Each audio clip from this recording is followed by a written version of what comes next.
couple of rules, ground rules, if you will. Our first one is certain things are not allowed down in the cave. It's just a very fragile environment. You're all prepared for the weather. Oh, I'm really liking those pants. Nightmare Before Christmas was my absolute favorite.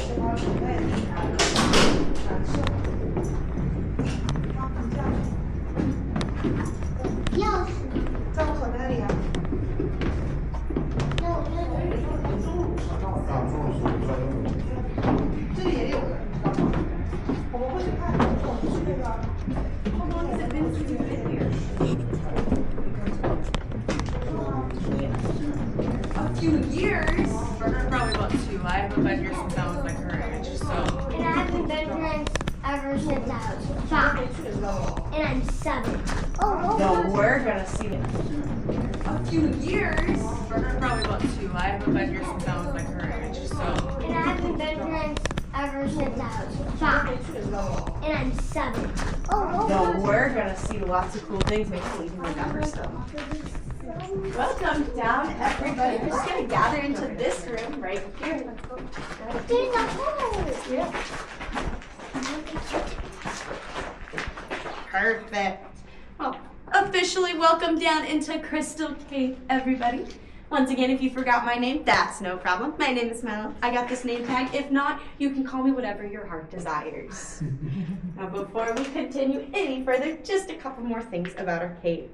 The first thing is it's very important that we're sticking together as a group. You know very well, which actually goes in hand with the next part. Now and then, I might ask for a brave volunteer. If I don't get one, I'll have to volunteer. It's okay, for any reason, you do not need to disclose the reason to me if you're not comfortable. Please do not hesitate to let me know. I got a series of radios down here. I can call up to the surface in one click of a button and get somebody down here for you.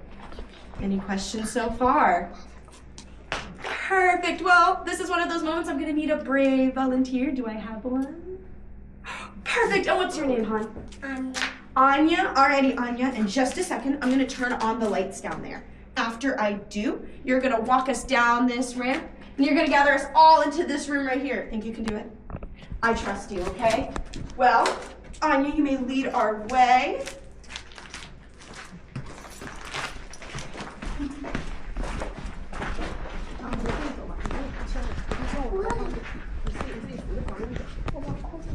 Thank you so much, Anya. You did an amazing job. Welcome, everybody, into our second chapter at Crystal Cave. I will be talking history, biology, and geology. More specifically, our beautiful cave here. And I think it's important that we actually start off with the history. Now, these Knox brothers, George and William, they were about 14 and 16, running up in the field right above our heads. Now, in this field, they spotted a wild animal. This was the 1800s. There were no devices for them to play on, so instead they found a stick and poked that animal. If you've ever encountered a wild animal, you don't like getting poked very much, so it ran away from them and dove into an animal hole. They tried to poke it out, but after a while got a little too bored and let go of that stick. When they did that, that's when they heard it clatter, so it made really loud noises. So they came back the next day with just a rope and a kerosene lantern, a type of flame lantern. They tied one end of that rope around their waist and the other end around a tree and started their climb down. Now, actually, that original entrance is right up here, past where my flashlight is shining. And they then went down a slope structure that we have nicknamed the slide. It's right here. So they would have gone all the way down to just about our third level before it abruptly ends. Don't worry, I'll show you guys a better look at that slide later on in the cave. But first, the rocks around us also tell an amazingly beautiful story. Now, does anybody know what this tan-colored rock that makes up our cave is called? Starts with an L. Limestone. Good job. This is a type of limestone called dolostone. Now, dolostone was actually created during the Ordovician period. So that was 485 million years ago. So a really long time ago. During this time frame, both Wisconsin and Minnesota were underneath this very shallow sea. Now in the sea, creatures would die and fall to the bottom.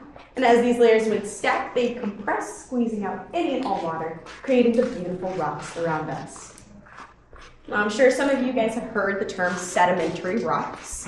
That is what limestone is. Sometimes between those layers, other things get trapped in. Like right over here above my head, we have this rusty red substance. Now, it doesn't look like much, but this is in fact iron ore. It's just been oxidized due to the high humidity down here in our cave. Now, we actually live about a mile away from Spring Valley, that small village you may have passed. And they actually used to be a mining corporation. Now, fortunately for us down here, they've never taken their pickaxes to our cave for iron. Two big reasons. One, this right here, this is our largest deposit of iron, so not a whole lot. Second reason is it is incredibly difficult to convince a crew of grown men to swing pickaxes at a ceiling.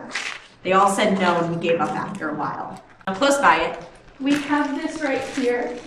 It's this gray-green teal substance. Now this is clay, specific type of clay called illite. You can't tell just by looking at it, but it is in fact a very sticky clay. And we soon found out that we can use this in makeups and paints. It's also used to make the glossy coating on magazine pages. So this right here is about the time where people start to get confused. I'm showing you iron, I'm showing you clay, where are the crystals? So how about I show you guys some crystals? Right over here, if you guys want to gather around, we have two druzy quartz geodes. Both of these geodes were actually found in the third level of our cave, where we brought it up here to our second level. That's just for us to enjoy. Now, this is not the only type of crystal that we'll see here, but it is where Crystal Cave got our name. Sometimes as I wave my flashlight around like a crazy person, you may see the walls start to sparkle. Flashlight around, see if you can see any glimmers in them. You seeing some sparkles? Yeah? We have a mineral in this room, one of my personal favorites. It's actually called chert. It's right here. It's this dark gray line you may see right here. Now, chert was actually originally used by indigenous people to make arrowheads, spearheads, and other sorts of digging tools. However, they soon discovered if you take a piece of chert and a piece of steel, hit them together real hard, you can actually create sparks to start fires. You may have heard of chert under a more common name, also known as flint. Like I said, that's our last mineral. Not quite our last thing. Our last thing is actually right here. This is our pillar of good fortune, and we have a legend that goes with it. The legend goes, if you walk around this pillar one time in 24 hours, you'll have a day of good luck. But beware, walk around it more than once. That good luck turns into bad luck. Call me superstitious, but the last time I walked around it twice, I did in fact get a flat tire on 94. Now, I haven't walked around it yet today, so I will walk around. Feel free to join me to collect some good luck. Just make sure you're only walking around it once. Whenever you feel completed by that, you can line up over here. We're gonna make our way down here. Like we discussed upstairs, we can't touch the walls, but guess what? These metal railings are not natural. You may hold on to them. I encourage it. This ramp turns into stairs, and then a ramp, and then stairs again. And actually, we're gonna turn back around, because another group is a pyramid. Cave traffic, not as bad as what we did. We will turn this light back on. So we'll walk over here for a second. So this is gonna be a perfect opportunity to show you guys another really cool thing. You just want to stand over here this way. They're gonna walk down here. You guys look right up here where the center of my flashlight is. It's kind of hard to see, but those little squiggly lines are actually fossilized worms. You'll see this actually throughout the cave, especially in more of our tall ceilinged rooms. But, you know, the best of every opportunity. And I'm not quite sure what these silver glimmers are, but I'm assuming it's another type of crystal. So now we're free to walk down here. Sorry about that commotion, everybody. And like I said, this turns into ramp and stairs and then stairs again. Water, do you see it? Look over here. It's hot, and then it goes whoosh, right underneath us, and then it goes down here. You want to walk all the way down? I can point up the waterfall. Do you want to see the waterfall? Yeah. Hold on. Right here's that waterfall.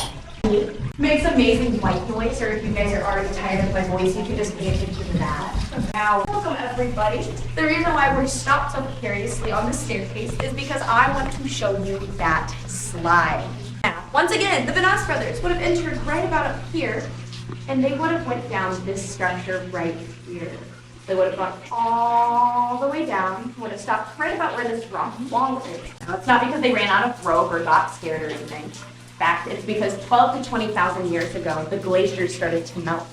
It flushed our entire third level up with mud and loose rocks. In fact, nobody set foot on this ground right here until 60 years after the cave was discovered in 1941. I'll tell you guys that neat story in our next room, but first, especially for our adults, I would like you to be aware of low-hanging rocks. Our first and most notorious one is right here. It has been nicknamed Headache Rock. Yes, it lives up to its name, and yes, I'm speaking from personal experience. So please walk around and board down. We're going to continue on down to our next room. So what's your name, sweetie? Chloe. All right. So I'm going to have you walk us into this room. You've got that, okay? Thank you, Chloe. Yep, and here's that low-hanging rock. All right, everybody. Welcome into Henry's Hollow. It's a little bit of a smaller room, but I have a fun story to tell you about it. So this is actually named after Henry Freed.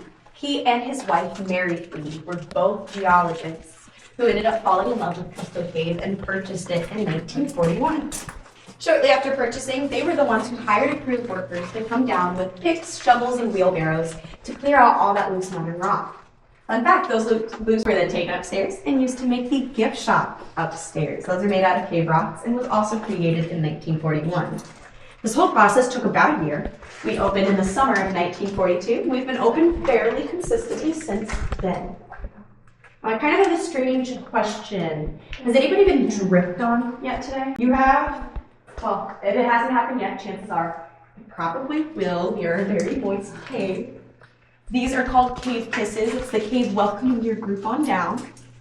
But it's not quite water that's falling on and around you. It's actually a very mild acid called carbonic acid.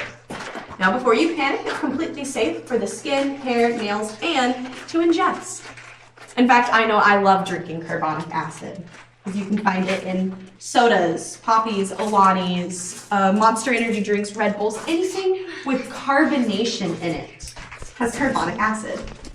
Ours is naturally formed. It's rainwater. As it seeps through the soil, it picks up carbon dioxide. And as it leaks through the cracks and crevices of the Yellowstone, it erodes it away in some really strange but beautiful formations. Carbonic acid, we just discussed, is what creates our cave. But it didn't start flowing until fairly recently. So the rocks around us are about 485 million years old. But the cave itself is a baby cave, only 1 to 1.5 million years old. Now, to us humans, that still seems like a very long time, but for a cave, it is quite young. And we can tell that it's still forming based off of all of these drips. I don't know about you guys, but I kind of find this room cramped, a little bit crowded. Our next room that we're going into has a little bit more carbonic acid flows, just a touch bigger, I like to think. It's actually this one right here. So welcome on in. Ooh, it's right. This is our ballroom. Back in 1991, a wedding was in fact hosted in this room. Both the bride and groom, I'm sure their guests were too, or else they wouldn't have RSVP'd. We're going to talk in this room about some animals who are comfortable in caves. I have a poster if you guys would like to see. If not, feel free to walk around and take. We're going to talk about 3 categories of cave animals. And our first one are troglodytes. Troglodytes are animals that live their whole lives inside caves. We don't know anything different. Because of this, you might notice a lack of pigmentation or color to their skin. See, they're completely clear. They also don't have eyes. There's no need to see if you're born in total. These guys love it. Like, I have camouflage. I can stand super still like this and you yeah, I probably don't have camouflage. These guys also have incredibly great eyesight because they need them. And our last one, our troglodytes. Visitors to caves. They come down for safety, nesting, and hibernation purposes. We have really popular examples of troglodytes. We have bats and owls and, of course, bears. Now, don't worry, there are no bears down here. Figured out how to open up the door upstairs. I think it was 2 years tops. One thing we do have are bats. Now in fact, we have 4 species of bats down there. Now in Wisconsin, there's 7 species of bats. You're fine, I have flashed myself with the splash before. Now, like I said, bats, they're absolutely wonderful. If you don't like mosquitoes, you should love bats. Because every night in the spring and summer months, like tonight, they're gonna go out and eat 3,000 bugs every single day, just to build up that bat supply. Now, bats lately have been struggling with an actual fungal disease. Any of you guys quite heard of white nose syndrome yet? White nose syndrome was found in New York, 2006, and since then has spread through the United States, parts of Canada, and to my knowledge on social media, parts of Europe at this point. And the reason why we're bringing it up is, yes, Crystal Cave has been affected by white nose syndrome. Like I said, it's a fungal disease. It's super itchy. It grows on their nose, giving it that white appearance, but also their ears and their wings. If you've ever seen a bat, you know they don't really have true hands to scratch themselves, so instead, they fly around caves trying to relieve themselves of this itch. All that ends up happening is they burn up that bat supply. Now, if you've ever gone outside in the middle of a Wisconsin winter, you know there's no flies or moths out for bats to eat. So unfortunately, a lot of bats who develop white nose syndrome do not make it into the next season. Here at Crystal Cave in previous years, we counted 800 bats. 3 years ago, we counted 12.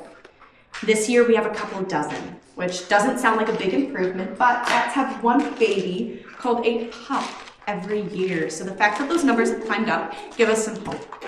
Some more things about white nose syndrome. It is mostly spread from bat-to-bat contact, but we just ask that since we work closely with the DNR, if you guys happen to visit another cave today, try to change your outer clothing and shoes. Once again, the evidence supports bat-to-bat contact, not human-to-bat contact as the spreader. 2 more things. There is no cure for white nose syndrome. It is being still researched for the past 20 years. Very last thing, none of us can get it. It does only grow on body temperatures of 67 degrees or less. For that cold, there's 1 or 2 other problems to worry about. Now, this is one of my least favorite topics. It always makes me sad for the bats. So this is where I resort to bribery. I'm gonna show you guys some more crystals to make it happy again. So if you guys wanna follow me over here, I'll show you some crystals. Yeah, these are actually a mineral called calcite. These are stalactites. They're super fragile. If you touch them for 1 second with 1 finger, they will never grow again. Which is why it's important we keep our hands to ourselves. Now, if you think these ones are cool, and while we walk to our next room, I encourage you to take a look at your left over the wooden railing at our inverted forest, where you'll see ones 10 times the size of this and still not our biggest ones here at Crystal Cave. For this to happen, I'm going to need a new brave volunteer. Do we have one? Do you want to be the volunteer? Yeah, what's your name? Evelyn. Evelyn? Evelyn? Okay, Evelyn. Just a second on the lights for you, okay? And when I do, I'm gonna have you walk right up here, and you're gonna turn this way, and you're gonna stop at that metal gate. Can you do that? Perfect. So we're all gonna follow Evelyn down. Bobby's over here. Okay. You're such a good photographer. Come work with us. You can take photos of the cave, make some money. Yeah? You two may lead the way. All you guys are gonna do is just finish walking on us down, straight down. Rock. Yeah, I'll put it out. Come on. Let's go, Daddy. Some ridges and even some stripes on it if you stand right here. One of my favorites is the one straight back there. Welcome everybody, and it's a really cool story on how this part was discovered. I first want to let you know they are in the deepest part of the cave, a whopping 70 feet underneath the surface, or 7 basements. Now back to Mary. She is actually Miss Mary Fruity, the co-owner of Crystal Cave from 1941. She discovered this room completely by herself 16 years after they purchased the cave. Now she felt a small breeze coming from a small hole. And she decided, through some trials, her brain caved in and she decided to crawl on down. And that hole was about this size. You guys see how small that hole is? That's what she crawled through. The act of crawling through tight spaces in caves is actually called, people who do it are called splunkers. Isn't that neat? And like I said, this was 16 years after the cave was discovered. meaning she was about 45 to 55 years old when she crawled through. Now, the next major discovery happened actually in 1991. During this time, once again, a small breeze was felt from a small hole, but they also noted bats flying in and out. So right over here is our bat cave. Like I said, in 1991, they felt the bats flying in and out. Upon closer inspection, they realized different bats were flying in compared to out. After a while, they uncovered another 2,500 feet of passageways, making Crystal Cave just under a mile and the longest cave in Wisconsin. And this does not lead to a room. In fact, it leads outside. Not upwards, but outwards into a ravine. That's how our bats get in and out. And we won't be going to the Bat Cave for 3 major reasons. The first one is, I promise it's not a trick question. What do you guys notice about the floor here? Yeah, it's muddy, it's wet. I don't have my mud boots on, and I'm sure a lot of us don't. The second reason is right after this bend, you can't quite see it, it takes a sharp left and turns into a crawl space even more narrow than what Miss Mary Freedy used to enter this room. It actually takes an expert cave spelunker 2 to 3 hours. I've never been spelunking. I like my feet on the ground. It would take us closer to 6. And the very last thing, once again, not a trick question. You guys will never guess what happens if I turn off my flashlight. It's dark. I know, that's such a silly reason not to explore a cave, right? But I promise you it's a good reason. Actually, if you guys want to gather over here and look straight up, no, it doesn't look like much. It looks like it's completely covered by shadows. But when I turn my flashlight on and show up there, you'll be able to see how far it goes. This is about 2 to 3 times bigger. People think that it's gonna be. So once again, if you weren't able to see it up here, I'm gonna perform a little magic trick and you guys can watch it disappear in 3, 2, 1. And it's completely gone, all over again. We've talked about history, we've talked about biology, now it's time for a little fun time with geology. Right here, we're gonna talk about calcite crystal structures. Now, all of these are actually created through a carbonic acid. As it dissolves away the dolostone, it's picking up calcite. And as it's dripping, it's depositing that calcite on the floors. Now, these ones on the ceiling here are called stalactites. These little mounds on the floor here are stalagmites. Now, a great way to memorize the difference. Stalactites hold tight to the ceiling, while stalagmite might get stepped on. If you see it combined together, those are called columns when the stalactites and mites connect. Those are really interesting. Why, you may ask? Well, because every cave is different in their growth rate. It's dependent on the drip rate. Here at Crystal Cave, we grow just about 1 inch years. Meaning, if you see a stalactite an inch long, that took 100 years to form.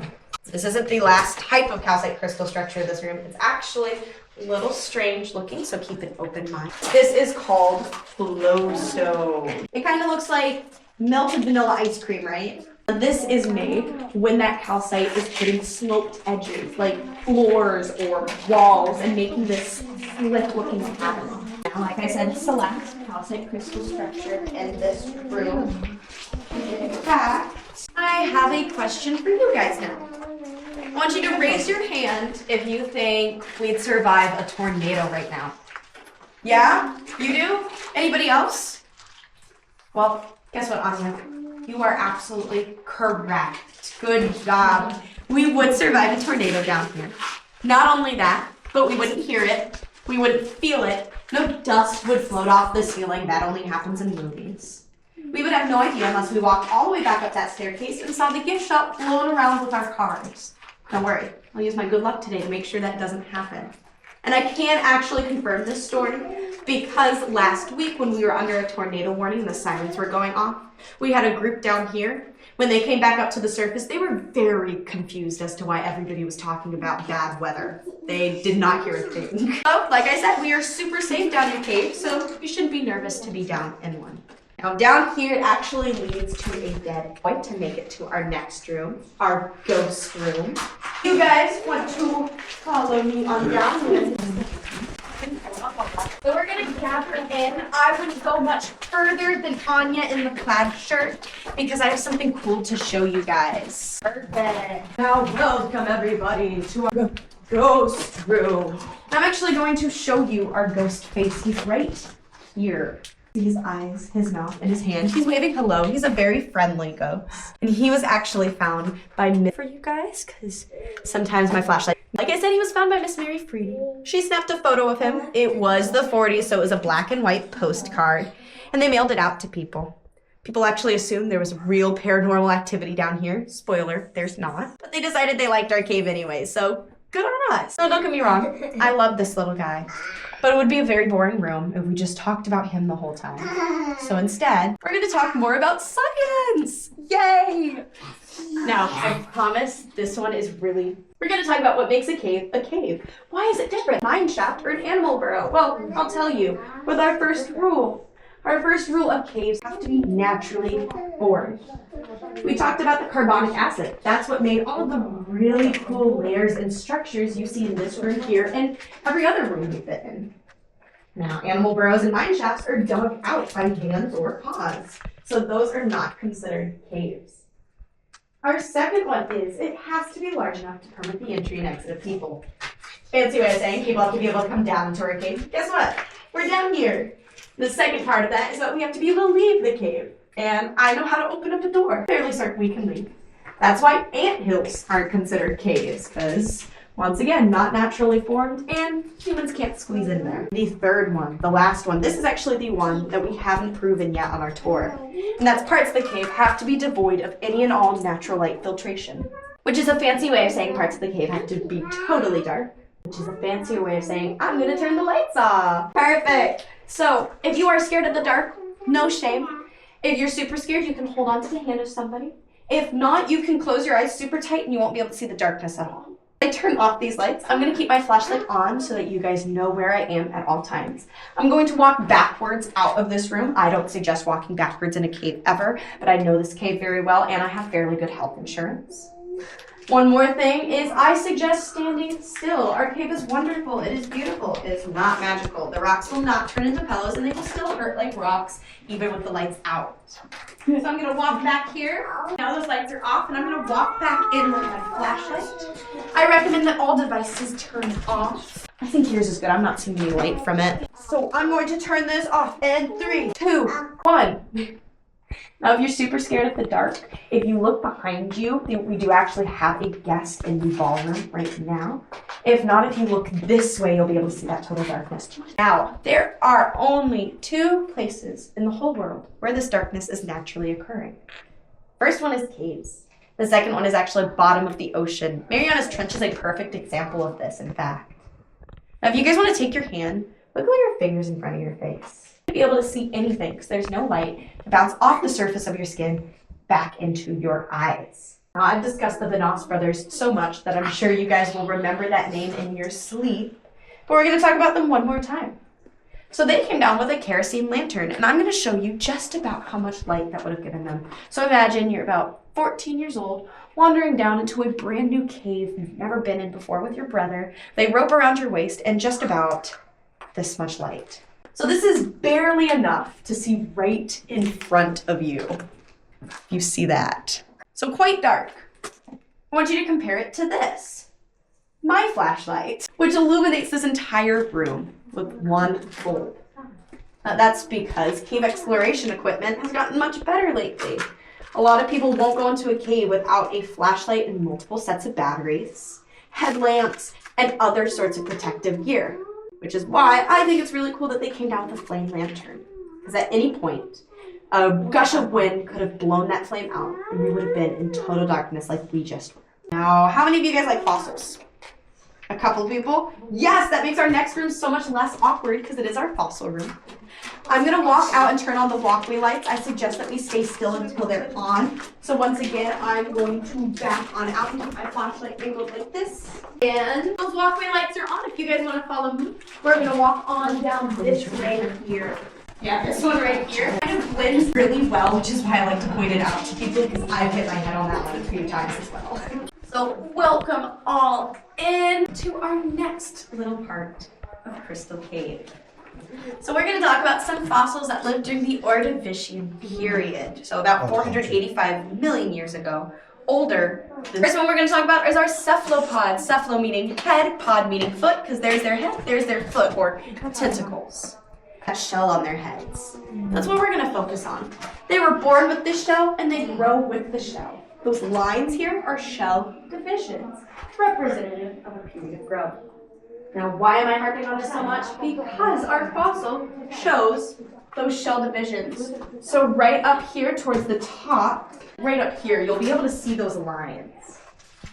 Now, this is a very small fragment of a cephalopod fossil. In fact, at full maturity, the shell itself is 12 to 15 feet long, meaning head and tentacles included about 20 to 25 feet long. They were nicknamed the terror of the sea because you're filled with terror every time you see them. Thank you, I appreciate the pity giggle. Now, our next one is our gastropod. They kind of look like snails, gastro meaning stomach, pod meaning foot, because there's their stomach, there's their foot. There's not much else to say about them physically. They're just the ancestors of snails. Well, why do we include them? Well, we have one really cool one right here. And if I dim my flashlight further, I can actually show you some that are right underneath you. We have one right here. Do you see it? Look right here. Look right here. You see the swirl? So there's one right here. And then there's actually one right here and one right here. Now don't worry if you stepped on them, they are quite sturdy. They've been around for a couple million years. Our next one are crinoids. Now take a look at this. Does this look like a plant or an animal? Animal. It looks like an animal? Good job! Actually kind of a really mean question. Chloe's just too smart for me here. It is an animal. It just kind of looks like a plant. Now, this crinoid stationary filter feeder. Those fingers on its head grabbed its food, and its feet just kept it locked in one spot. Think sea anemone. Great example.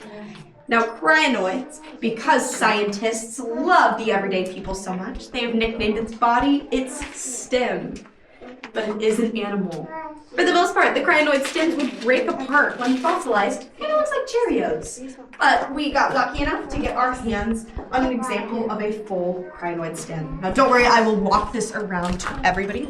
So right underneath my thumb there is that crinoid stem. Do you see those little loops? Those are other examples of crinoid fossils there. Can you see that? Yeah, right there. Do you see the stem?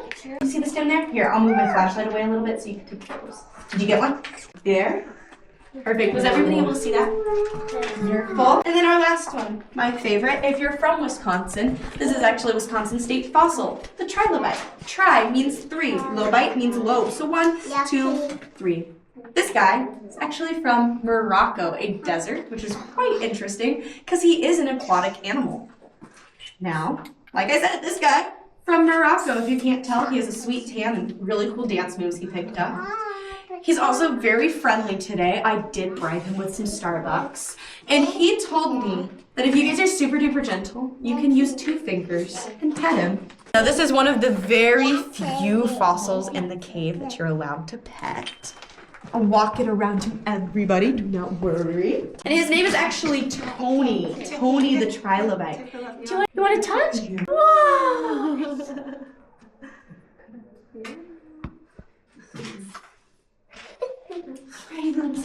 Well, Tony wants me to, guys.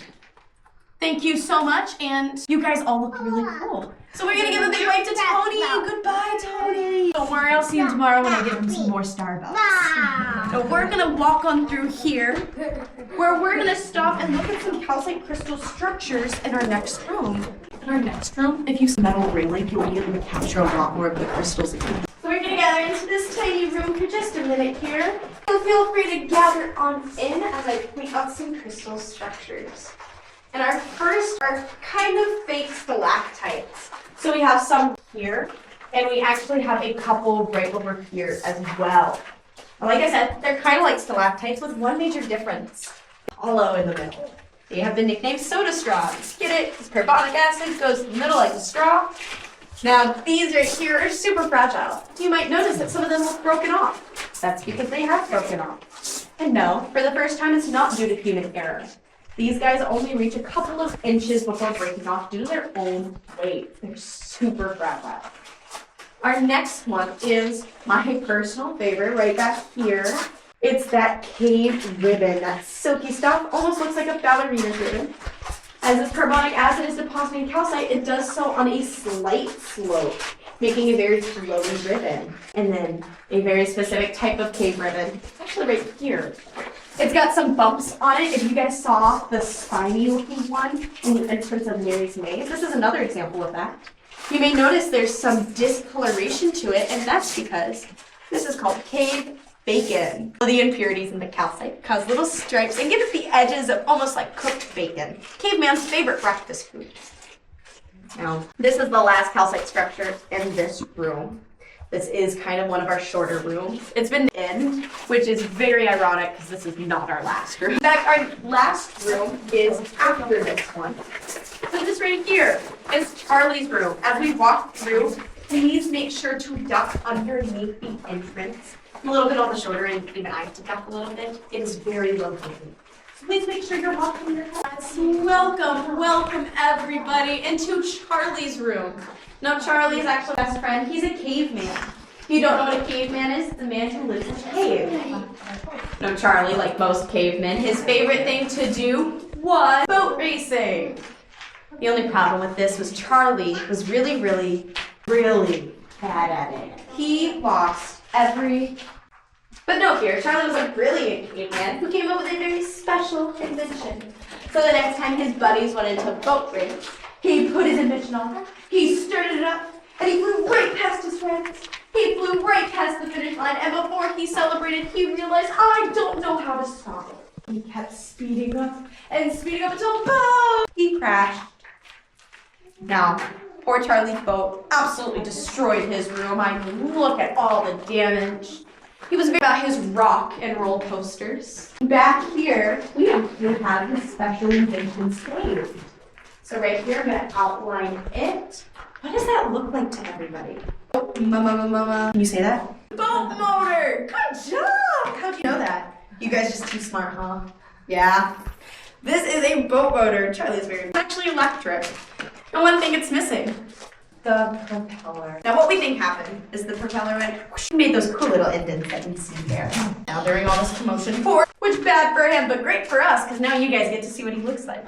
We're gonna do a little switch, because I see Charlie's face every Sunday during brunch. So you guys get to see him now. Here he is. You'll see his eyes, his nose, his mouth, and his caveman forehead here. So once again, there's his eyes, his nose, his mouth, and his caveman forehead. Now there's one thing missing from Charlie's mouth. Something very important for eating. Teeth! How'd you know that? Now, all of Charlie's teeth flew out of his mouth like a pair of dentures and fossilized into a geode. And in fact, it's right here. It's right up here, actually. If you center of it, you'll see it's yellow.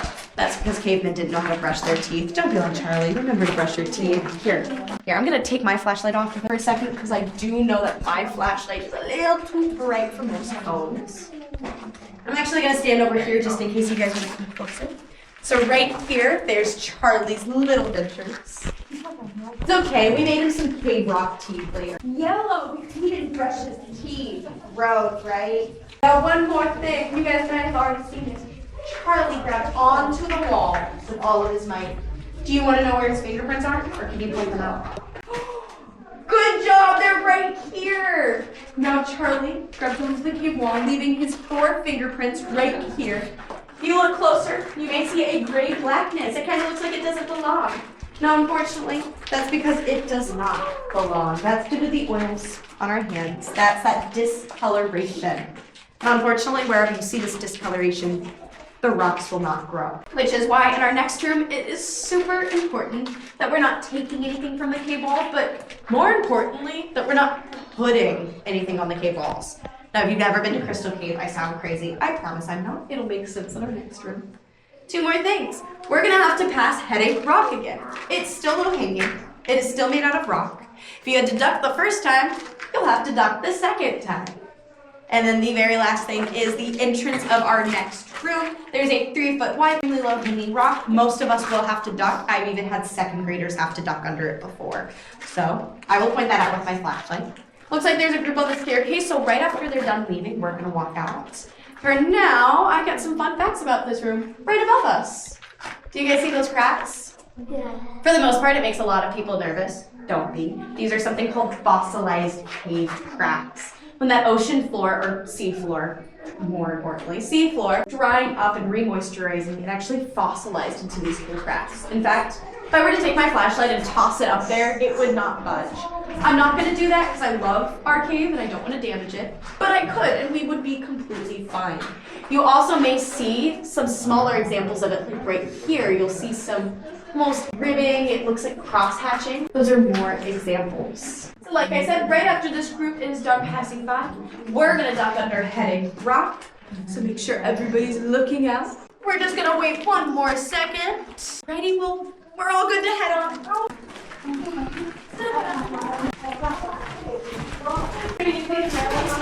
Walk down, so we're taking a break. Let's go down here. There we go. So we can see where we're going. So right here is right here. Here is that 3 foot wide low-hanging rock. Just make sure we're watching out for that rock right here. So once again, there's that 3 foot wide low-hanging rock there. Perfect. Now that we're all in, we're gonna play a game. It's called I Spy, all right? So I spy with my little eye something on the walls and ceilings of caves that do not belong there. What do you think it is? Money. Pennies, nickels, dimes, quarters. I think I've even seen a peso in here somewhere. Now this was our wish room. Back in the 40s, we used to let people take a coin and make a wish. If they threw it and it stuck to that sticky, like clay I mentioned earlier, I mean, look at all of those, their wish would, if not, hey, their penny would fall down and at least they got their money back. Nowadays, we don't really let people do this because pennies aren't actually found in the rocks and ceilings of caves. We've been letting them slowly fall out by themselves without human intervention because we've decided we've done enough damage. It's time for the cave to do its thing. Now, if you want to make a wish, you still can without the coins. All you gotta do is close your eyes really tight, think your wish in your head, don't say it out loud, and it should come true. Do you want to make a wish? Just go like this and make your wish.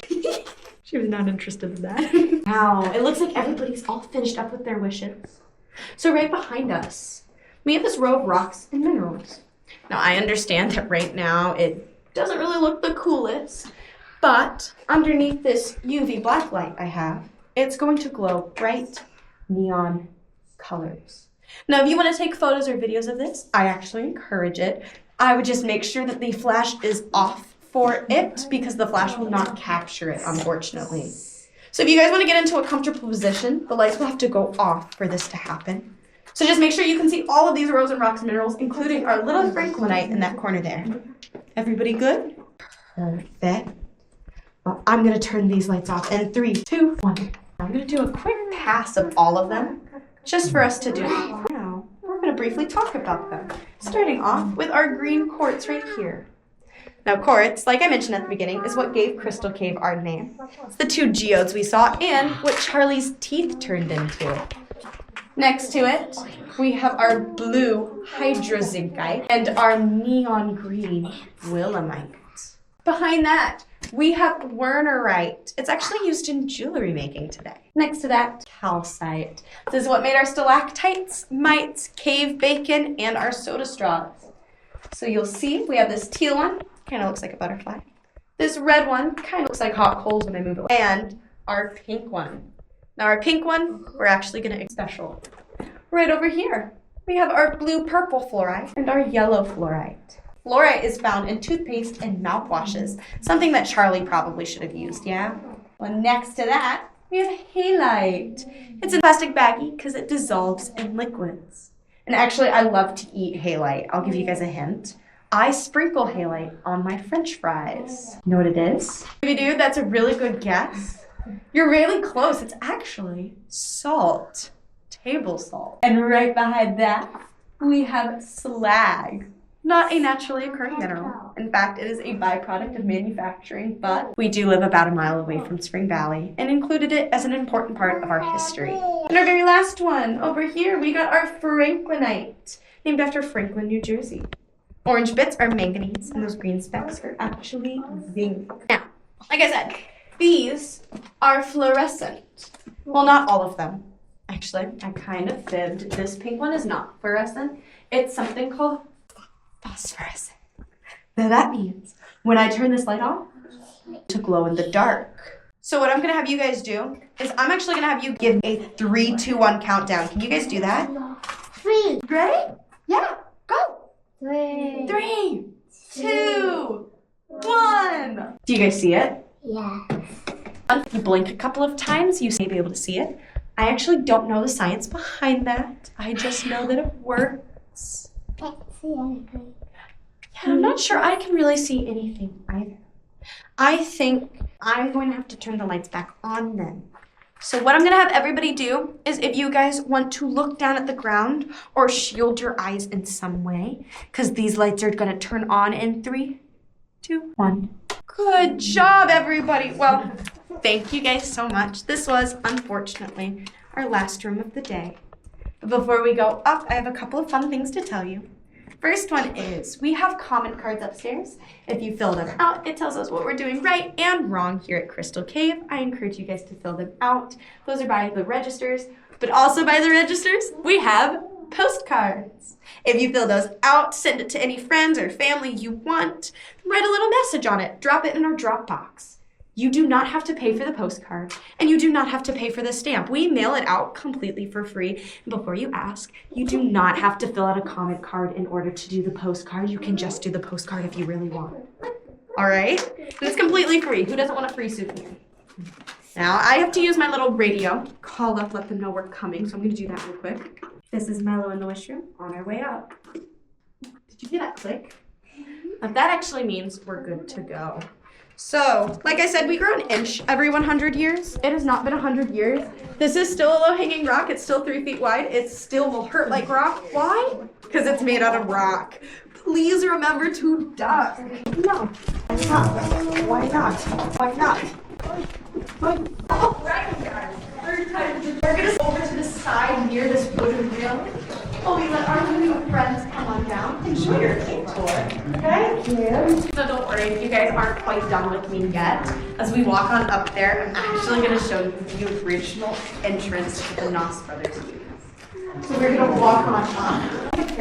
As we walk up this staircase, I want you guys to take a look right up here. Your eyes follow the orange and red cords through this cement block. It actually leads to the original entrance. The original entrance is currently boarded up by wood, but you will be able to see some daylight. You'll see it best on about the 3rd to 5th step. So, just make sure you're looking right up there as you go. Oh my God! Thank you.